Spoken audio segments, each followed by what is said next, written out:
Tayo po'y mapalad na makapanayam si Undersecretary Nicholas Felix T. ng DOJ. Good morning po, Undersecretary. Good morning, Manong Ted. Good morning, DJ Chacha. Salamat sa Morning. pag-imbita sa inyong programa. Okay, ito ho muna po. Alam po natin na sa ilalim po ng kasalukuyan pong batas na Republic Act number 10630 na itong si Nash, 14 years old po ito, no? So sakop siya noong batas po exempting him from criminal liability, di po ba? Tama po yun. Okay, klaro yan. Yung pong si Rod ay 15 anyos. So sa ilalim po ng naturang batas, siya po ay kinasuhan nga, no? Ito nangyari, kinasuhan ng PMP. At haharap siya sa kaukulampong paglilitis ng husgado para po doon sa magiging sentensya po sa kanya o desisyon po ng huwes kung paano po yung kanyang rehabilitasyon, saan siya i-confine, and eventually nga po yung mangyayari pong proseso bago po pagsapaghantong niya ng 18 anyos. Ito pong tanong namin. Sa ilalim po ng 10630, meron po ditong enumeration ng mga sinasabing krimen na kapag ginawa ng bata with discernment, edad 15 po pataas, mahaharap siya sa kasong kriminal, di po ba? Tama po yun. Basta may Okay. discernment yun. 15 Yes, opo. to 18. Opo. Pero dito po sa enumeration po ng mga sinasabing krimen, wala po yung anti-terrorism law natin kasalukuyan. Yun ho bang ginawa nung bata na pumunta sa eskwelahan at nag-mass shooting, sa ilalim ho ba ng anti-terror law natin? Terrorism po ba yun? Yun una-una, ang mag-govern dyan, talaga yun Juvenile Justice Welfare Act, no?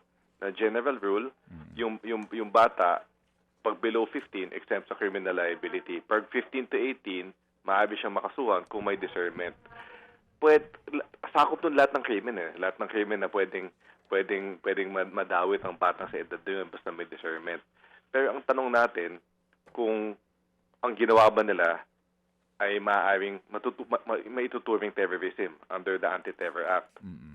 Yung, sa ngayon, medyo nag-iingat kami dyan, dahil kailangan natin pag-aralan muna ng mabuti, Dahil unang-una, nung panahon naman na pinasa ng ating mga mambabata sa Anti-Terror Act, wala pa naman nakita ng ganitong klaseng kasamaan, kung saan na mangyayari dito sa bansa natin, kung saan may mga kabataan na nag-engage sa mass casualty event, Pero kung titingnan natin yung mga approach ng ibang bansa, may mga ibang bansa na na kinakasuhan, pinaprosecute ang mga nadadawit dito na bata sa terrorism statutes nila, Kaya kailangan natin pag-aralan ng mabuti, kung unang-una kung sa salita na ginagamit ng Anti-Terror Act, masasakop pa yung ganitong mga gawain, at pangalawa, kung intention ba talaga ng ating mga kongresista na isakop ang ganitong gawain sa Anti-Terror Act. At pangatlo, siguro pwede tingnan na din natin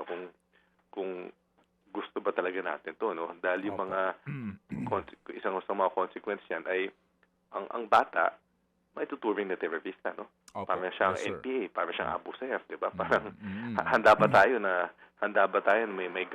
may ganong tatak na ibibigay sa mga bata na to. Opo, yung nga po, kaya nga po napaka-importante rin po na ngayon pa lang pinag-uusapan na itong mga bagay na ito, kasi nga sa ibang mga bansa po may mga ganun ng pangyayari. Pero kung ito po hindi menor de edad, yung pong kung isang tao na legal age ginawa yung mass shooting na iyon, sa 50 lugar, eskwelahan man yan, public market o saan, terrorism yun.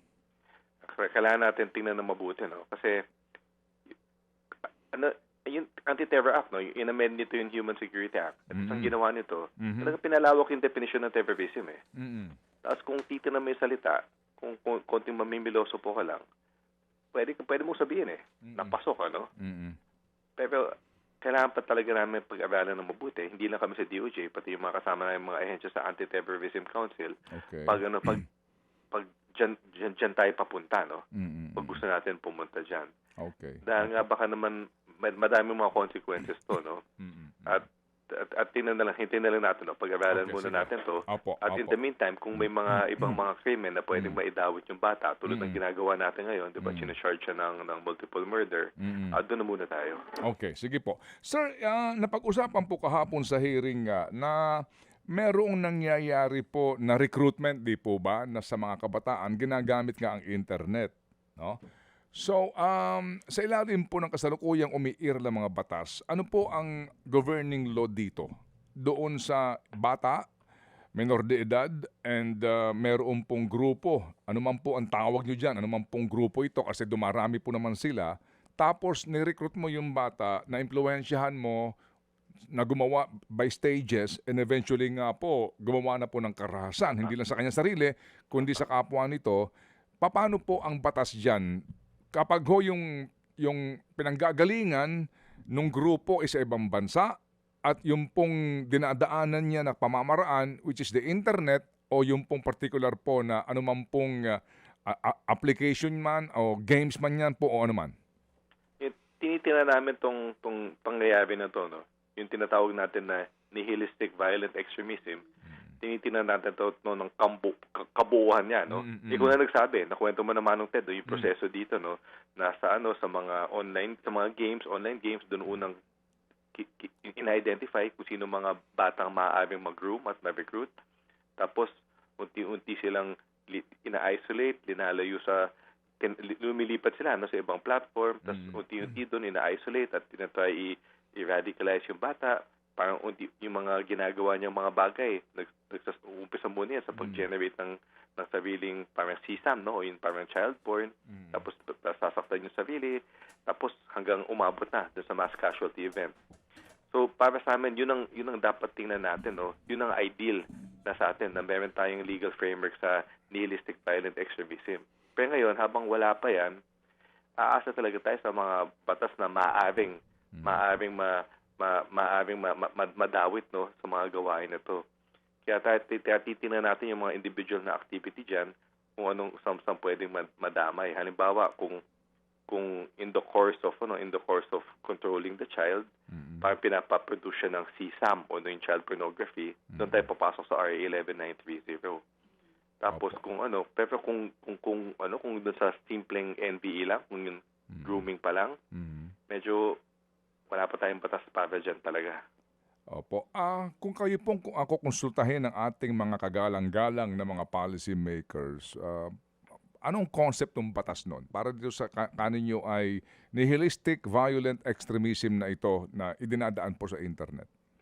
Yan, talagang unang-una dapat maganda talaga yung nangyari kahapon sa hearing, no? Dahil nakilala na na-recognize na talaga ng mga tao na may ganitong problema. At na-recognize din natin na nandito na sa bansa natin. Pangalawa, yung maganda dyan, binigyan natin ng pangalan. Kasi kung may pangalan yan, talagang mas makikilala ng mga tao kung nakikita nila na nangyayari sa mga anak nila at maaaring magkatugon. So yan ang unang-unang gagawin, no? Talagang dapat mabigyan natin ng definition niya, ng pangalan niya. Pangalawa, dapat alam natin kung sinong tutugod dyan na ahensya. Kadalasan, at dapat para sa amin, dapat multi-agency yung sasagot dyan. Hindi kaya ng police lang to, hindi kaya ng DSWD lang to, hindi kaya ng DOJ lang to, no? Kasi napakadaming aspeto ng problema na to na dapat ma-address. Kaya dapat sama-sama lahat. At hindi lang pamahalaan, dapat yung mga platform may kanya-kanya mga obligasyon, dapat yung mga eskwelahan, dapat mga pamilya, dapat mga komunidad may kanya-kanyang mga tungkulin para sugpuin ang problema na to. Tapos ang maganda isang tanong mo, Manong Ted, international to diba? It crosses borders, not just hindi lang yung mga perpetrator, pati yung mga platform, cross border yan. Kaya importante din na ang batas na gagawin natin ay may extraterritorial application. At recognize yung international aspect nito na kung saan may empower tayo na makipag-ugnayan sa mga foreign law enforcers, sa mga foreign internet platforms upang ma-address ng buo itong problema na to. Extra territorial, meaning maaring sakupin yung ibang bansa na pinanggagalingan noong pong mismong mga network na ito. Paano po yan? Meron na ho ba tayong ganyan ngayon existing o sa ibang mga bansa? Paano po yun? marami naman, no? Marami naman tayong mga batas na may extraterritorial application.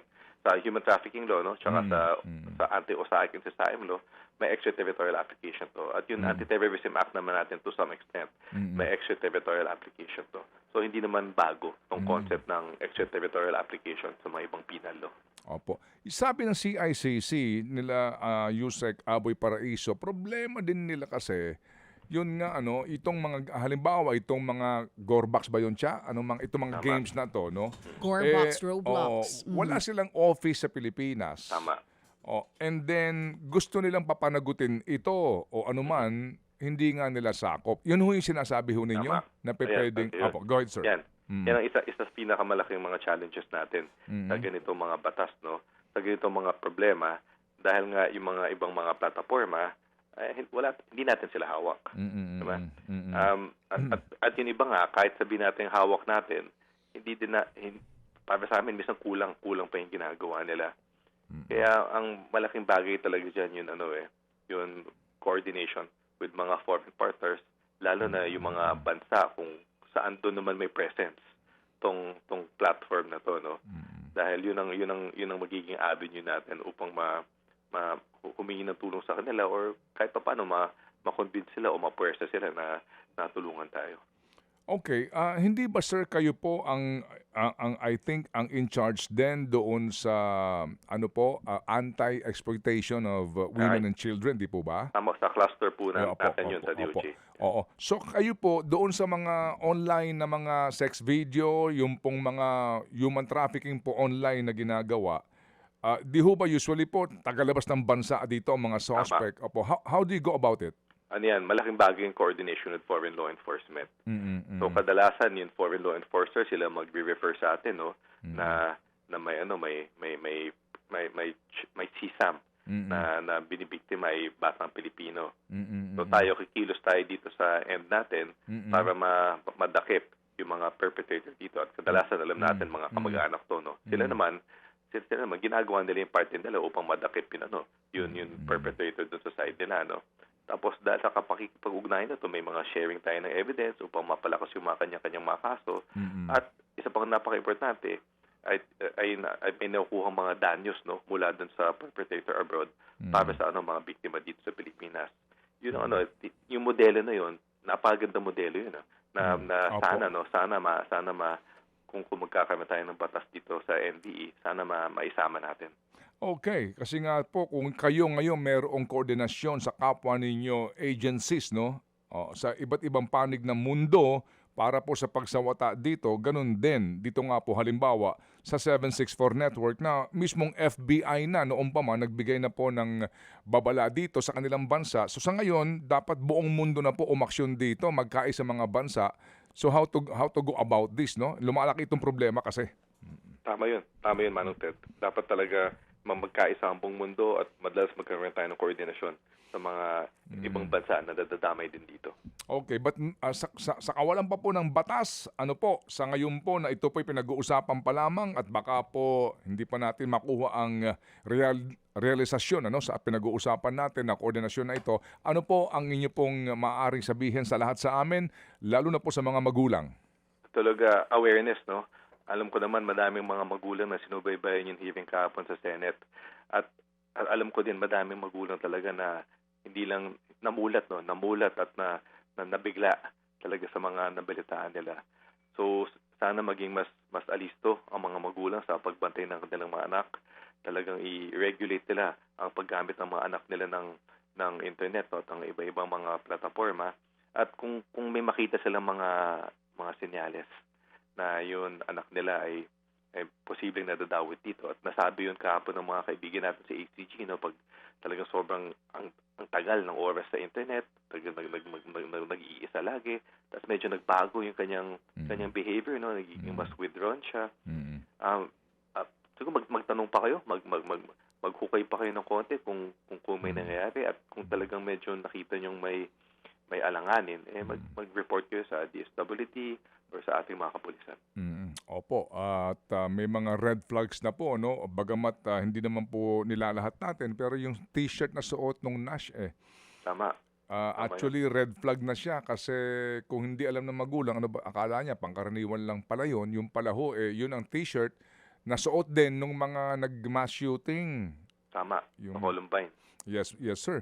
Okay, so Cha, we say thank you. Maraming salamat po, Thank sir. you, Manong Ted. Thank you, Opo. DJ. Sa ulitin po, salamat na marami. Mga kapatid, patuloy po kayong tumutok sa 105.9 True FM para sa totoong balita, impormasyon, music and entertainment. Mag-subscribe sa aming YouTube channel at podcast at sundan nyo kami sa Facebook, Instagram, X at TikTok sa True Network PH. Bisitahin din po ang aming official website, truefm.ph. At panoorin din kami sa True TV Signal, Channel 19. Kami po ang 105.9 True FM. Laging true sa'yo, kapatid.